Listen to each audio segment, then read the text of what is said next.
Good morning, one and all, and welcome back to another week, another day, another show here at the Damage Report with me, Iadarola, and Francesca. Wait a second, we've got an audible, if you will, at the last second. Jayar Jackson coming in. How's it going, Jayar? I appreciate the vocabulary there, John. It's quite fitting, reference. As a matter of fact, because you know what? The Bills should have called a couple of audibles on defense last night, is what I think. Don't you, John? I think we both think that. I think everyone is thinking that. I watched a little bit of that game, but I wasn't paying a ton of attention because I had my daughter with me. But anyway, yes, we're going to be talking about the Bills, about the Eagles. We're going to be talking about none of that. In fact, we're going to be talking about politics because there's a lot going on here inside of the United States, here in Congress, where they might be eating one of their members into the center of the sun. That'll be coming up soon. But he declares that he's not going anywhere. We've got more deep fakes being spread as if they were true of politicians. That's always fun. And if you're watching the live show in the aftermath, we will have the return of the Damage Report Court. So Justices Iadarola and Jackson will be ruling on a little case involving parenting decisions. So as I warned you all a couple of weeks ago, more and more of the show is gradually going to become about parenting. And that is the case. So get ready for that. I don't know why. It's probably a seasonal thing. It doesn't have anything to do with my life, but all of that is coming up. Conspiracy theories. Is it Nikki Haley's time to shine? We're going to debate that. So we got a lot to talk about. So all of you out there that are on a platform where this makes any sense, hit the like button. You can share the stream. If you're on the podcast, just raise the roof maybe. It doesn't help us algorithmically, but it might feel good. Not if you're driving. Keep your hands on the wheel. But with all that said, Jayar, are you ready to start this thing? Roof is being raised. Hasn't happened since 1997, but we'll try it. He's not even listening to the podcast and he's doing it. Anyway, let's jump into it. One of the people who is commenting on it on Truth Social is the guy who is the head of, he wrote The Art of the Deal, and he's not happy with the deal. And here's what he has to say. He says, has anybody noticed that Hamas has returned people from other countries, but so far has not returned one American hostage? I mean, I think a lot of people believe we probably would have American hostages out. And maybe this whole thing wouldn't have even happened had Donald Trump been in office.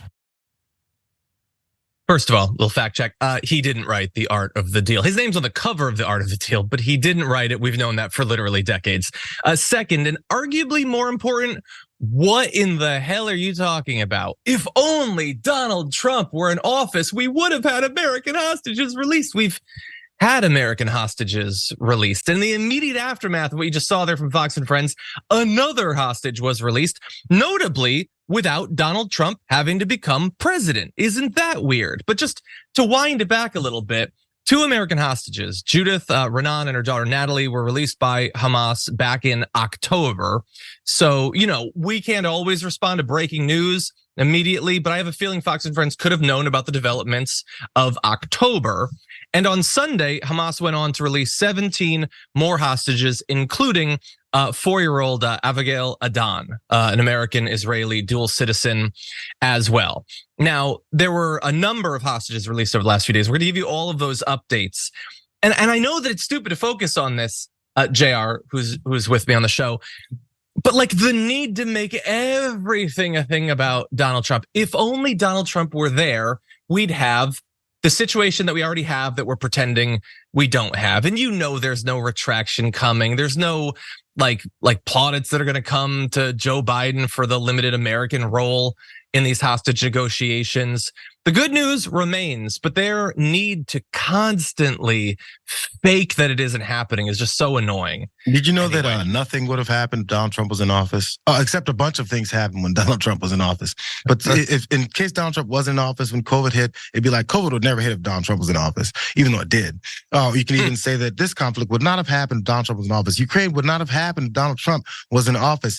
Anything that happens bad in the world, you can claim it just wouldn't have happened if Donald Trump was in office with absolutely no reason for saying so. Just say it because his presence is peace. Sound a little bit like a cult to you? Maybe like it's a religion, like they're worshiping a guy, that his presence can change the effects of the world and things that are around us. That's their belief system, no matter what. It doesn't matter what you're talking about. Donald Trump would have fixed it. He said that in his speech. I alone can fix it. And they've believed it ever since. And as many people laughed at it and went, what is he talking about? This sounds like a dictator. That's exactly what he's talking like. And he wants people like this woman to believe this, spread that word, and continue to push this same narrative. If I'm there, none of it would have happened. Why? Yeah, it doesn't make sense if you think about it. But dear viewers, have you considered not thinking about it or thinking about anything? Don't think. We'll just tell you some stuff. Some of it might be true, some of it might not be.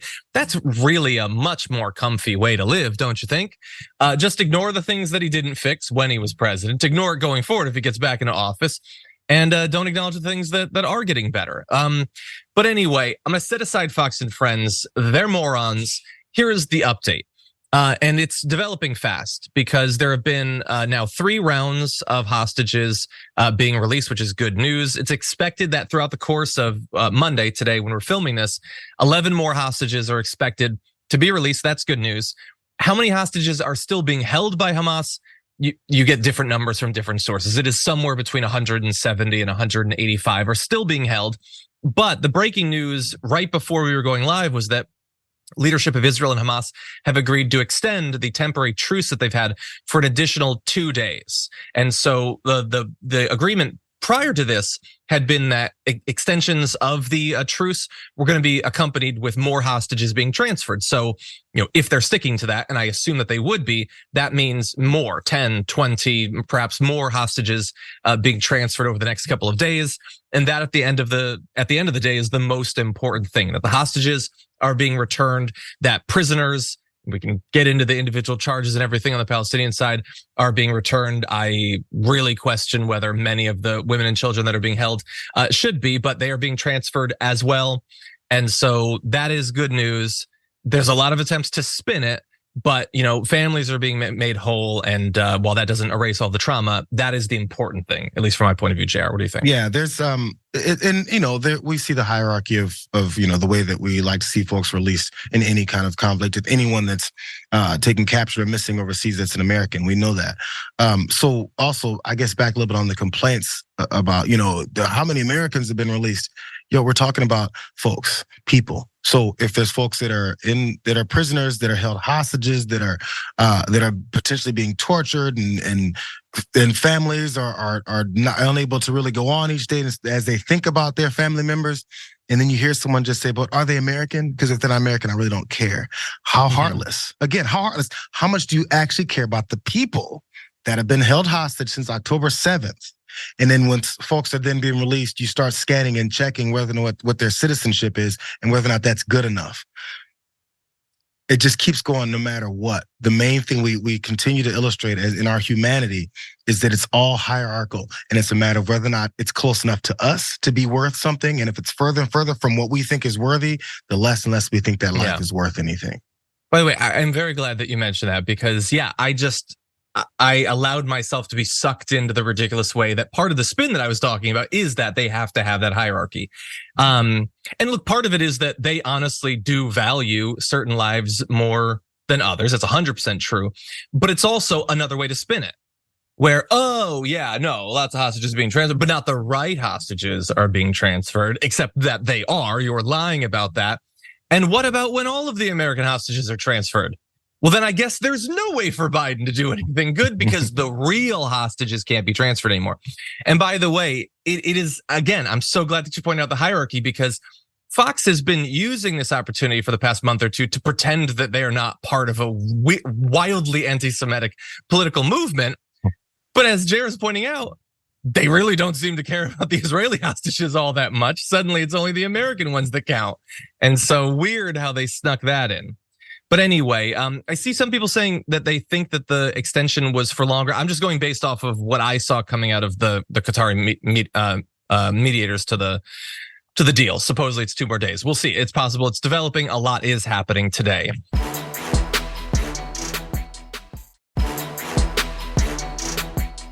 We have elite special operations forces who are specifically trained in hostage rescue. I do think we have to be deferential to the Israeli government and the Israeli Defense Forces about the tactical situation on the ground. But if American military forces are called upon and can provide a viable solution to get out American citizens and the citizens of Israel or other nations, then we have to be open to that.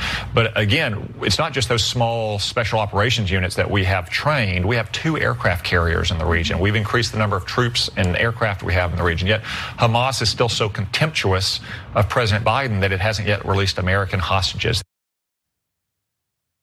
Again, that's a lie from Tom Cotton. American hostages have and continue to be released, but that also accelerated pretty fast there. Tom Cotton saying U.S. Special Forces could go in to rescue the hostages. This is not a compound that hostages are being held in. You send in SEAL Team 6, you storm the compound, and then they're out. That would already potentially be a disaster considering the situation. We have no idea where the remaining hostages are being held throughout the entirety of Gaza. So what he is saying, and I'm assuming that he knows that, is U.S. Special Forces in Gaza. Just send them in to Gaza. And then I thought, oh my God, that's crazy, sending the special. And then I realized, I don't have time to pause on that because he's not interested in sending in special forces. He says, we have a lot of troops on these aircraft carriers. We just use our military. The aircraft carriers are going to launch planes. I guess we'll do some bombing. We're going to send in not just special forces, but the troops. We're going to invade Gaza, while being deferential to the IDF and all that. But if they want our help, then we will invade Gaza. Because the experience of these many weeks of the horror of the situation there and the many civilian casualties is not enough for Tom Cotton. Now, it's not enough that we sell or provide arms that are used to slaughter thousands and thousands of children and other civilians. No, now we need to also be the ones dropping them.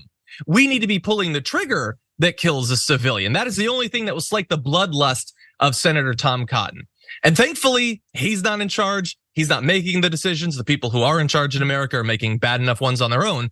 But Jayar, there is never a situation that some of them will not try to exploit to result in more civilian casualties. Back to more of the same stuff. And also, actually, the number one thing there is just to bring up the Biden thing. Biden doesn't really care about American citizens, or actually, Hamas doesn't respect him enough. That's another that goes back to the same thought process of saying, if Trump was in office, nobody would do anything because everyone's petrified of Donald Trump.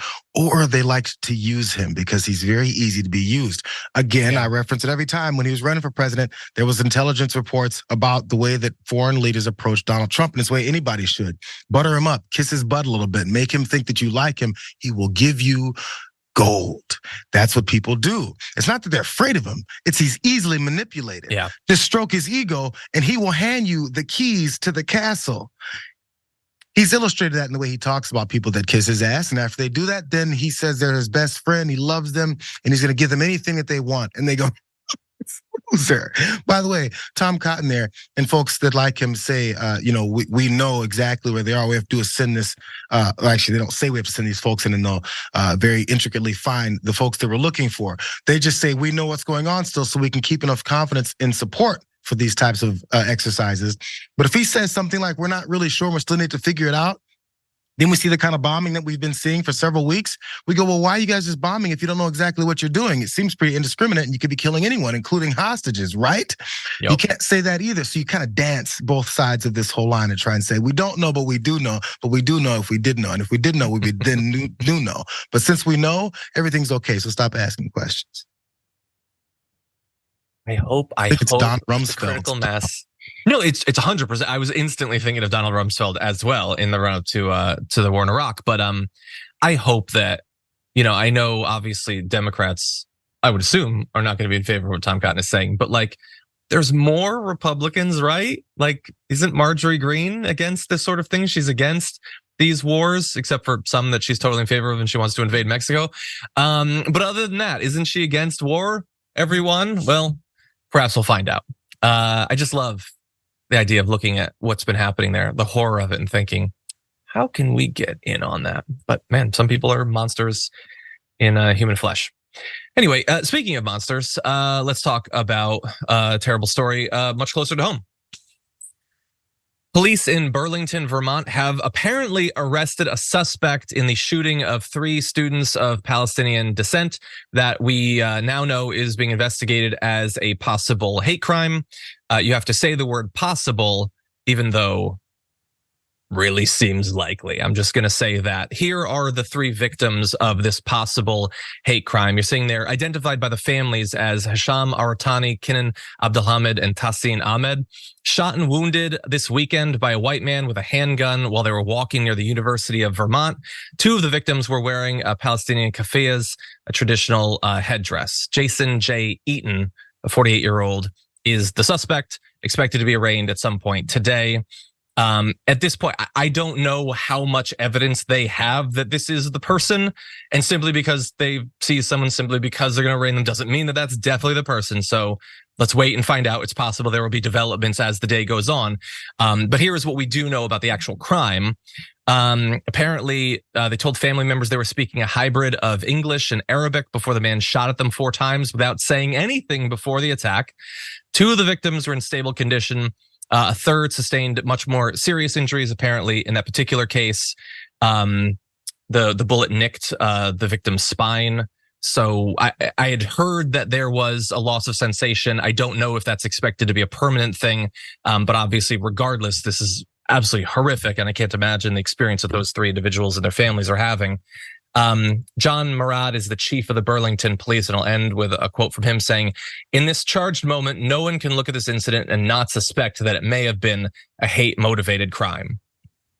The only other alternative is, well, we do live in an awful, chaotic world. I suppose in America, you could just randomly, without saying anything, shoot 3 people for all sorts of different reasons. We live in hell. But I think that the most likely reason is that they were heard speaking a mix of English and Arabic. They were wearing, an article of clothing that is associated with that region. And America being America, you can do the hateful math. Jayar, what do you think? You mentioned, the confirmation of it, or whether or not people think it's a hate crime or not. Usually, if we have discussions about what someone's motivation was, when it looks like it could be something, because you see a group of Palestinian guys or black men or Asian folks, any of those types of things that we've seen. And then the discussion about hate crime or not is to see if we can prevent more things like this from happening. So if it is a hate crime, we want to be quick to say, look, this is what's happening. Look at how the energy of our society is changing, where people want to start going for doing things like this because they think it's acceptable from the way that many people speak, from our leadership to just our society in general. And we want to put like some clamps on it. Many times people, I think, overlook that and think that it's just someone trying to wag their finger at one particular group so we can demonize you. No, we want to stop these things from happening. It always comes from a preventative approach. So in this case, it's kind of harder, or I think a lot less effective to do that. I think it looks like it's a hate crime. But the thing is we've got so many people that are openly hateful lately. It's kind of not going to quell that from us understanding this problem. Yes, still prosecute the culprit to the fullest extent under any hate crime laws, not to change any of that or to not go as hardcore. Mm-hmm. But the whole point is to try and keep people from thinking a certain way or thinking it's more acceptable to do this type of stuff. We've been pushing that for weeks, months, years, decades. It's not like that's going to be a big change here. We need to start looking at the way we talk about these things and the way that our leadership goes about it and then presents it to us. Because that's where a lot of the conflict is now being enhanced. Because people see and understand certain things. That's a lot different than what we're seeing and being told. So that's the big generator of a lot more of the hate here to me. But still, things like this, we might see more and more of. How do we stop that? I don't know if it's just through hate crime legislation. Maybe it could be more with we even talk about this stuff. And even the legislation obviously is used as like a cultural, lightning rod. This story is being widely reported, which is good. The developments are being reported. Apparently the individual, Jason Eaton, has virtually pleaded not guilty to 3 counts of attempted second-degree murder. The most evidence I can see is that he was detained near the site. I'm guessing that they have strong evidence, but we'll see. I do wonder, there's been all this talk obviously about the rise in hate, both Islamophobia and anti-Semitism, following October 7th. One would think that in addition to the fatal stabbings and the other attacks that we've seen, this would be a significant part of that conversation. I am curious to see whether in certain areas of the internet and traditional media, there's an attempt to sort of just let this one slide by and not mention that, yeah, this is the country we live in. You see incidents like this, it's disgusting and becoming all too common. Okay, with that said, we do need to take our first break of the show. We're gonna take a trip to DC when we get back and see, will George Santos be in the House for much longer? We'll be right back.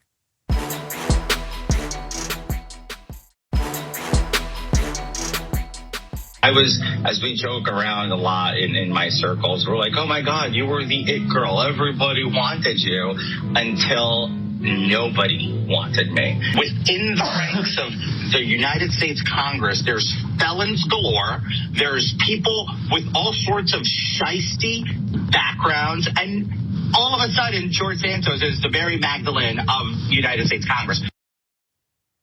Okay, so George Santos is determined to end this thing, this weird spectacle, with not an ounce of respectability, self-respect, decency, or anything. And why would he? That's not how he started it. That's not how he comported himself in the last 2 years. So he's gonna go out by setting it all on fire, calling himself the it girl, calling himself Mary Magdalene, and making, during all of this insanity, a couple of acceptable points that we will talk about. But the reason that we're talking about this is that you need to know that this could be the week where it ends.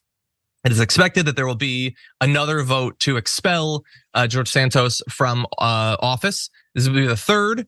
He would be, I believe, the fifth or sixth ever to be expelled. And while the first two attempts failed, this one seems like it has a significantly higher chance. It's not a lock, but he is acting as if he believes he's about to be expelled. He had more to say, saying, I don't care. You want to expel me? I'll wear it like a badge of honor. I'll be the sixth expelled member of Congress in the history of Congress. And guess what? I'll be the only one expelled without a conviction. Is that better?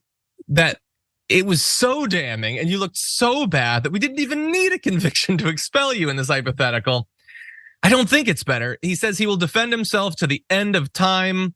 And he goaded House Ethics Committee Chair Michael Guest to stop being a P blankety blank Y and force a vote on his expulsion resolution, because this is sort of like a, you can't fire me, I quit. But you might be fired, George Santos. And I want to get to a couple of the points that he made that were okay. But how do you overall what do you make of the style with which he's entering his possible last week? As George Santos may, or Anthony DeVolder may. He's the it girl, all the attention's around him.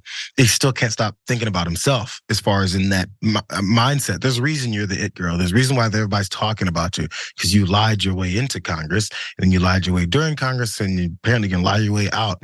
And yes, we're going to get to some of those good points, but this is the only way he can go about it. There's the only way MAGA types of folks can go about things. When you're in trouble, there's something going on that, people aren't looking at you too favorably about, then you have to talk about how you're the victim. And I can't believe they do this to me. All they did was look at all the illegal activities that I was involved in, and then they're mad at me about it. What's the matter with them? Which then leads to his next point, John. You want to talk about what he thinks about his colleagues? Mm-hmm. Because I think we should talk about that. He sort of alluded to it in the video that you saw, that he's surrounded by felons. And look, we have talked about that throughout this, that like, why is it that it seems like he should be kicked out when the stuff that other people do seems substantively worse? I mean, he's just a liar. First of all, that's not true. That narrative has never been true. He is a liar. He's also a criminal, or at least an alleged criminal. So it is not just his misstatements about the Baruch volleyball team. He also is alleged to have committed a lot of crimes. So let's bear that in mind. But that said, there are other people there that have seemingly committed worse crimes. But there's also, it's just so out there and so obvious, and he was so careless that I would love if anyone who's demonstrably a liar or a criminal gets kicked out of the government. Unfortunately, that's not the world that we live in. That doesn't happen. Maybe with him, it is so comical that we can get rid of him. So that's the approach that I take. So I get why he might be frustrated, but that's just the situation we have. Now, that said, he wants to, much like Madison Cawthorn, sort of reveal stuff on his way out. So George Santos, as he's possibly going to be expelled, says, I have colleagues who are more worried about getting drunk every night with the next lobbyist than they're gonna screw and pretend like none of us know what's going on and sell off the American people, not show up to vote because they're too hungover, whatever the reason is, or not show up to vote at all and just give their card out like effing candy for someone else to vote for them. This dude is not mad at all. If you take anything away from this, he's not mad. And he's laughing, in fact, just out of frame. They all act like they're in ivory towers with white pointy hats and they're untouchable. What's with the white?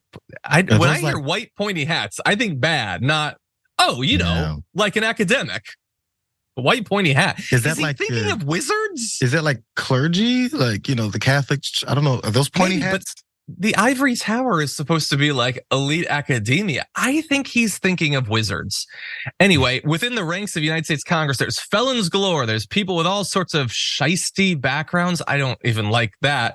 But anyway, he's talking about them. They're all drunks. They're all out sleeping with lobbyists. Like, this does feel to me like the Madison Cawthorn thing, where he was exposed to some of this.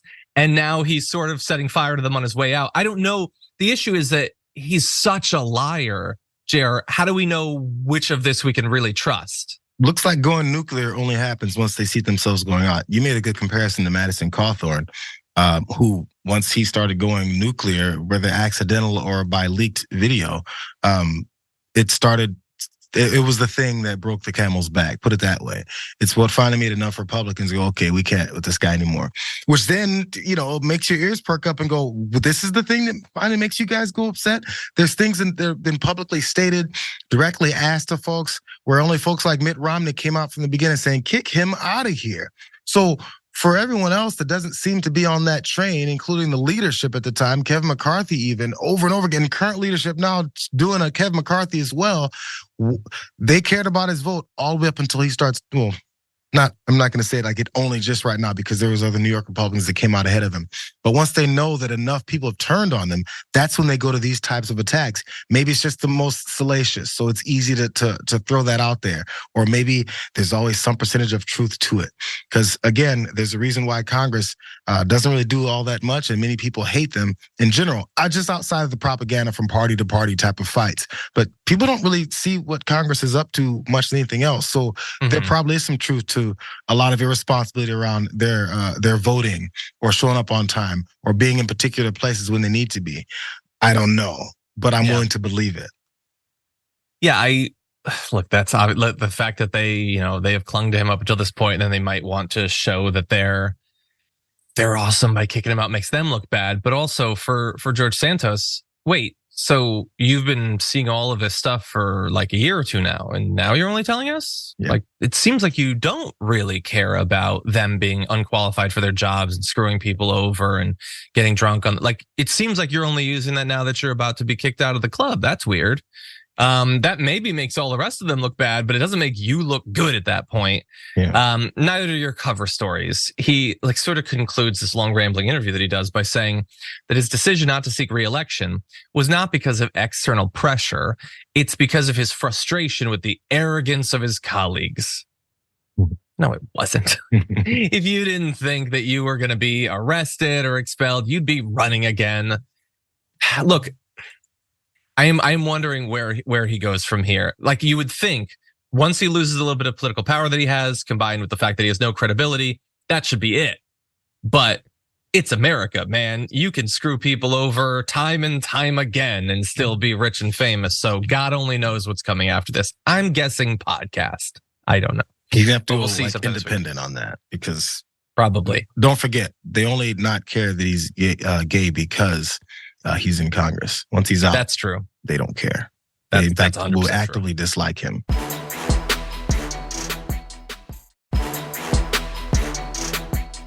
Not too many days ago, a middle-aged couple tragically, fatally crashed their car at the US-Canada border. And here's what happened. This was last Wednesday. Shortly before noon, a Bentley drove into the Rainbow Bridge border crossing in Niagara Falls, New York at high speed. Lost control, was launched into the air and exploded when it made contact with some of the infrastructure there at the bridge and the border. The two were declared dead, and flames were raging from the car. A person working at the crossing was injured but suffered non-life-threatening injuries, which is a miracle in its own right. So that is a crazy, tragic story. But for some, it's not enough of a story. We need something to add a little bit of spice and get a little bit more mileage out of the tragic death and of two people and injury of another. And so the conspiracy theorizing spools up, and suddenly it's terrorism. And I want to be very clear that if you saw this news and thought it could be terrorism, I think that that is perfectly reasonable. It's at the border, there's flames, maybe there was an explosion. You can think that it might have been terrorism. But when you are stating definitively from a position of authority, either your elected office or your position in, establishment or independent media, that it was terrorism and then try to get mileage out of it, that's not newsmaking. That's grifting. That's all that is. It's conspiracy theory grifting. And I want to run you through a little bit of it. Now, it started off with Fox News is running 2 dead after attempted terror attack at New York, Canada border. Again, they're supposed to be a news source. You can say suspected terror attack. You can say questionable incident. They're simply saying it's a terror attack. And it wasn't just in their chyrons. It was all over Fox News. Take a look at this. We don't know how long the people who perpetrated this attack have been in this country. Did they recently come across? Did they come into the country legally? Did they come across illegally and claim asylum? Were they some of the nearly 1 million gotaways who've come into this country? And what happened at the border today sent chills through most Americans. It was scary. People didn't know if it was a terrorist attack.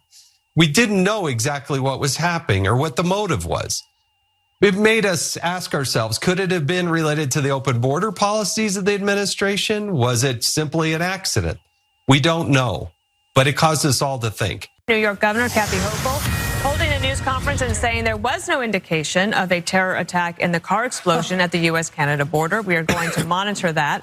And coming up, liberal leaders think they know what's best when it comes to fighting so-called misinformation. Yeah, so again, so-called misinformation. We don't know anything about actual misinformation, just so-called. It really makes you think. No, it doesn't. It makes you do the exact opposite of thing. I mean, I guess you're thinking about how you can get something out of the tragic death of 2 individuals, but all of them. It wasn't just this could be terrorism. It was terrorism. It's because of the border. It's because of Biden. It's because of the million gotaways. And they just start thinking, what can I get from this? And it's not just the media. Ted Cruz posted this. This confirms our worst fear. The explosion at Rainbow Bridge was a terrorist attack. Both attackers are dead and 1 law enforcement officer is injured. I am praying them, blah, blah, blah, blah, blah. This confirms our worst fear. By the way, do you see what confirms the worst fear? A post by Benny Johnson.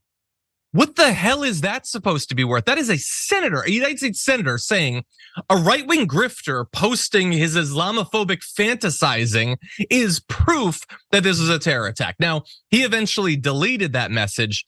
We can have a conversation about which is worse. The people who deleted it after posting it, those who just left it up and pretend that it's still, like Charlie Kirk says, here's the very moment the terrorist vehicle exploded. I think on his show, he eventually admitted that it was not terrorism, but a lot of them are they're leaving those posts up, including one of the most important people on Twitter, which would obviously be Cat Turd, who said nothing to see here. It was just 2 rich adults in a nice car driving 100 and purposefully ramping to their suicidal deaths because they were mad at a Kiss concert being canceled. Farting sound. It definitely wasn't terrorism, though. No, it was just that thing that you said. I mean, you added up like purposefully ramping up or whatever. It was 2 people who tragically died in a car accident. By the way, Katzer, did you know that like many tens of thousands of people die in fatal car accidents in the United States every single year? It's a tragedy. It's not a terrorist tragedy. So anyway, this shouldn't be surprising to us. Everything is a conspiracy theory. It's not conspiracy theories anymore. It's conspiracism. It is a worldview where everything has to be whatever I want it to be. And you see that filtered through people who are incredibly powerful, incredibly wealthy, and they're all over the place. I apologize, Jayar. What do you think? You've muted yourself. I didn't mute him. Don't have a conspiracy theory. You are lying to me. Am I? I was unmuted the entire time. So I was going to drop my huge metal can of water like last time. So there's all kinds of thoughts people have when things like this first happen. The first thought I had was, oh, I wonder if someone had some kind of medical emergency in that car and ended up slamming on the gas and smashing through, because that's something I think about. It's just the way my brain works. Doesn't mean it's right, but usually when I think that, I would go, man, I wonder if that happened. And then you go, let me find out if I'm right. Instead of then going, you know what, breaking news, I wondered something, therefore it's now fact. That's only the case if your motivation for thinking a certain way is to push something else afterwards. So, of course, to push something afterwards is, now, how about this Biden agenda in the border? I thought you guys were always complaining about the southern border. So now, this is the Canadian border, am I right? Am I losing my mind? This is Canadian border, yeah. So then Canadian border is now where we can say, look, I've been telling Joe Biden to do something about that border. I told Donald Trump was gonna build a wall.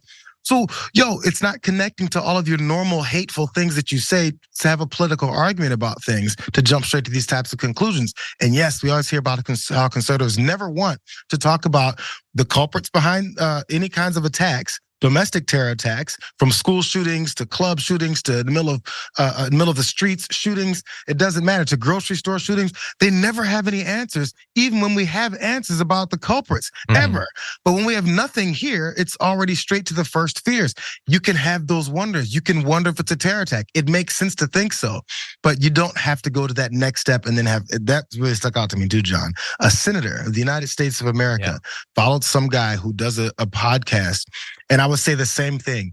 If you tweeted out something, John, and then a senator says, confirmed, John Iadarola said so, I'd go, man, this guy needs to calm down. John, I know. Just tweaking. Yeah, 100%.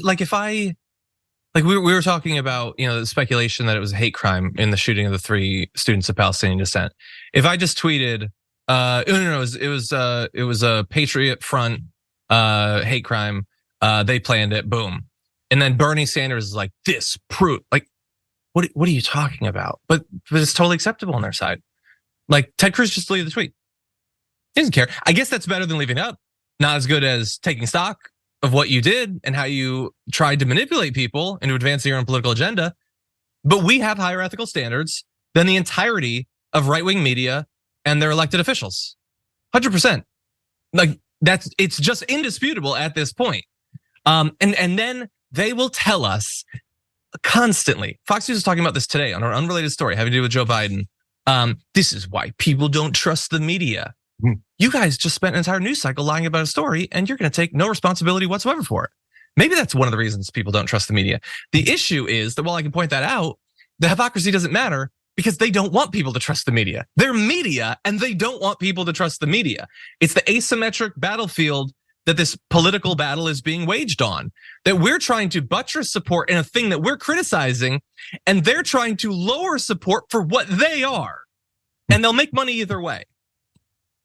One thing it illustrates is that if you believe your stance has to be built in some kind of fear or hate, you have to build up the fear and the hate for your stance to still have any kind of standing.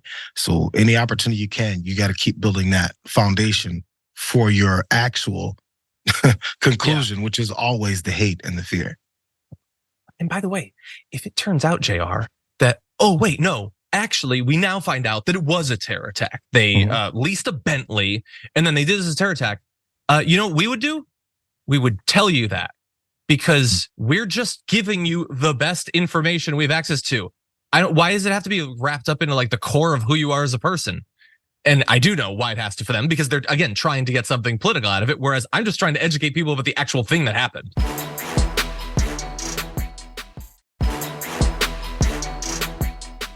Ceasefire means that somebody sees a fire. It could be any kind of fire. It could be a big fire or a small fire, a bonfire or even a candle flame. It just matters that somebody sees a fire. That's why we call it a ceasefire. I really, really hope that every one of you who just watched that gets that that is not the actual video of AOC talking about ceasefires or candles or whatever. That's a deepfake. It was manipulated video that put words into her mouth that she didn't actually say. I hope that everybody gets that. But apparently they did not, because Reuters had to do an actual fact check. You can see right here, the video of Ocasio-Cortez explaining ceasefires is digitally altered. Now, look, them choosing to do a fact check doesn't prove that people didn't get it. But people's responses to it sure seem to indicate that they didn't understand that that was manipulated. That clip was shared on Facebook and Instagram, and there were comments like, "Stupid is as stupid does. And this is who is in charge of the country. No wonder we're in such bad shape." And I've honestly seen more educated people at the community level. Also, is she actually graduated from the 2nd grade? How did you not get that that's fake? Like, I love the idea of aggressively, confidently accusing another person of being stupid while you don't get that you're being manipulated by something that obviously isn't true. And I want to show you a few other examples too that I curated from where it was posted on Twitter. This person says, AOC, stop speaking about things you know nothing about. As long as there are hostages in Gaza, there will be no peace. There will be no ceasefire. This is one of the most basic things about military engagement that you clearly have yet to understand. And then another person who says, gotta be a deep fake. Yeah, but you're saying that as if you're not 100% sure. How are you not 100% sure that that's fake? Now, look, there's lots of this stuff going around. AOC's been a target of it by a lot of times. But Jayar, this is a demonstration of how dangerous this stuff is that we always talk about how the technology is going to get better. It doesn't need to. It doesn't need to be plausible because people are so desperate to believe things about those they despise that they utterly suspend their disbelief. What do you make of it? It's what they've got figured out. It's one of the other things. Maybe because we look at video all day and I have to look at it closely and analyze and edit. It took 3 words before I knew that that was off. Nowhere near the way her mouth could move to say the words that you were hearing. It just didn't. If nothing else, the first thing you think is, oh, the audio is off. They need to fix it. And then you go, wait, no, actually, this is not. This is just ain't it. I guess my first thought was going to be a good thing these things haven't gotten as good as they're going to get, which then we're in serious trouble at that point. But good things this thing haven't gotten where we got yet because there's no way people are going to believe this on a wide scale. The way that people on the internet love to jump straight to something so fake, even something that sometimes is real, oh, this is totally fake. Now the stuff that's obviously fake, enough people are buying still. I guess when it comes to politicians, when it comes to, I guess, normally boring things that the general community doesn't talk about, like wars and murdering people on mass scales, ceasefires, so that maybe folks don't have to continue to go through devastation like this for at least 4 days, then those type of things are too boring for enough people to care enough about, to pay enough close attention to then say widely. Yo, you know that they're doing deep fakes of politicians just saying would-be normal things. Instead, they manipulate it so they can change the anger and discussions around these things. I don't know. Bro, I've been concerned about how this is going to take over our normal brains and our normal thought processes for a decade. And here we are. Here we are.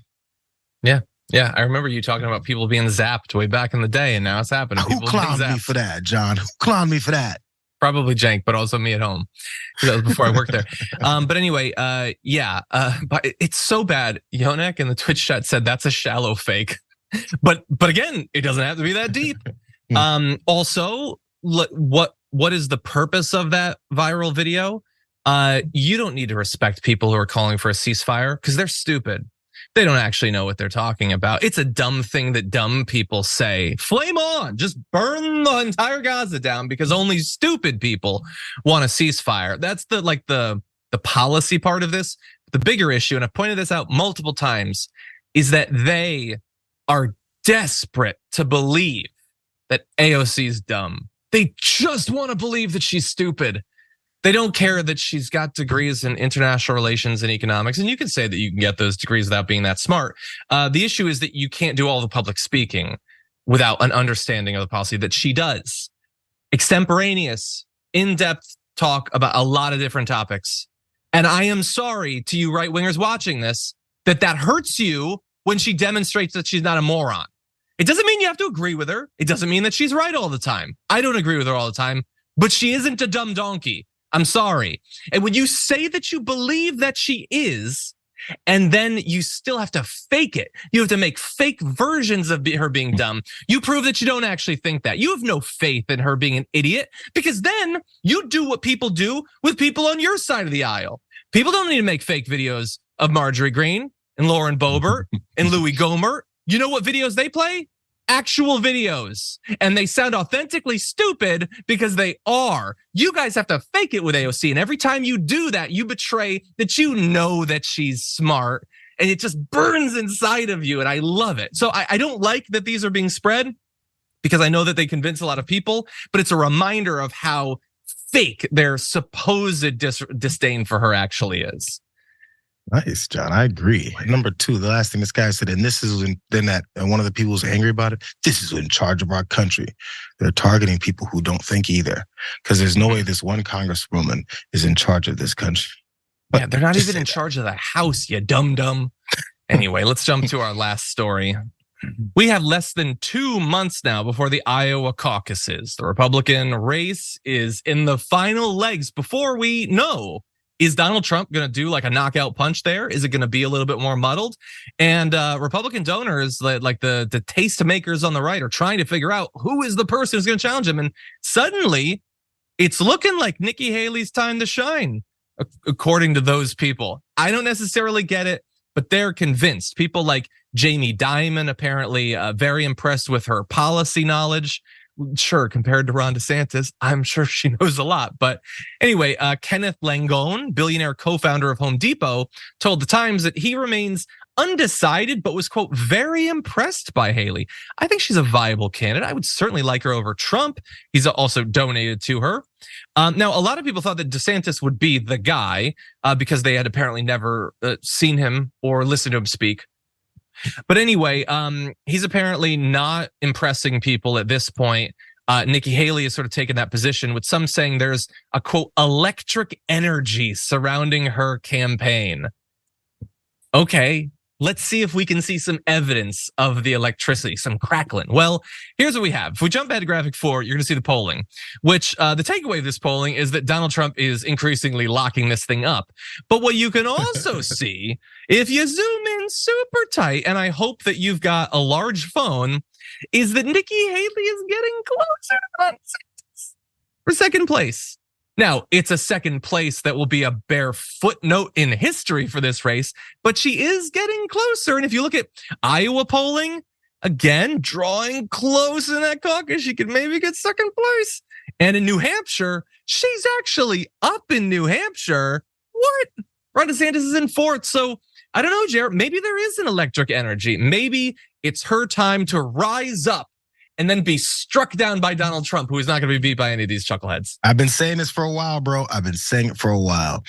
If Republicans, as many thoughts and opposing viewpoints as they've got, I think their best bet is Nikki Haley. Enough of them need to realize it and think about it. Yes, she said some outwardly crazy things. We know that. All of them have. But I'm just trying to think in the realm of what they'd want to do as far as folks who want to move past Donald Trump. Because I think a lot of them think they're stuck with him, obviously from the numbers of him trouncing everyone. But if there has to be some kind of concerted effort to try and change the narrative around who it is they can support, because they tried with Ron DeSantis, and boy, did that flub. And just kind of that even from the intro over on X, it's a flub from the beginning. So this is, I think, their best bet. She sounds the smartest. She has some experience with foreign policy, even though, again, her opinions and plans for these things don't appear to be the most helpful. But she at least knows what she's talking about enough to fool enough people to make them think that she can do this job better than Joe Biden. They got to try and ride this out, but they just don't have enough firepower to go her way for this type of stuff, man. But man, how disappointing is Ron DeSantis if this is what's happening now with them? Yeah, he gets like totally upstaged by her. She clearly has a better understanding of policy than Ron DeSantis. She wears a heel way better than Ron DeSantis. Like, she's just a better overall candidate. Now, bear in mind, she could have been a more standout candidate compared to the others if multiple years ago she hadn't like sold out the supposed respectability of her as a politician to supporting Donald Trump and all that, which she did. Like, she's not the person she would have you believe that she is, but still, compared to a lot of these insane people, comparatively better on some topics. Also an old school neocon when it comes to foreign policy. So every one of them sold out to Donald Trump too. Chris Christie, his tough talk. I love what Chris Christie says about Trump. Chris Christie was Donald Trump's debate partner in prep in his first run. Let's keep it real. Kissed his ass, told him to get on that plane. Get on the plane, Chris. Get out of here, Chris. Have an Oreo, Chris. Actually, stop eating Oreos, Chris. Don't forget, he sold out to him too before he finally figured out he had a different lane to go by. By the way, one last thing, John. We were talking about the money people, the diamonds and all these people, the CEOs of Home Depot. Once the money people start talking about who they like, That's what generates any kind of buzz and push, because they're like, oh, they're going to pay us. Whoever has the money controls this party and controls all parties. Let's keep it real. In politics, it's how they operate. So once they're talking, we see what they would like. Let's see if they get what they like. Okay, we'll see. Look, if she does get in a second place, I can only imagine the insane stuff Donald Trump is going to say about her. I mean, for fairly obvious reasons, I think. But anyway, stay tuned for that. That is unfortunately all the time and more that we have for the first hour of the show. Thank you everyone who's been watching. More to come in the aftermath, so don't go anywhere. We'll be right back.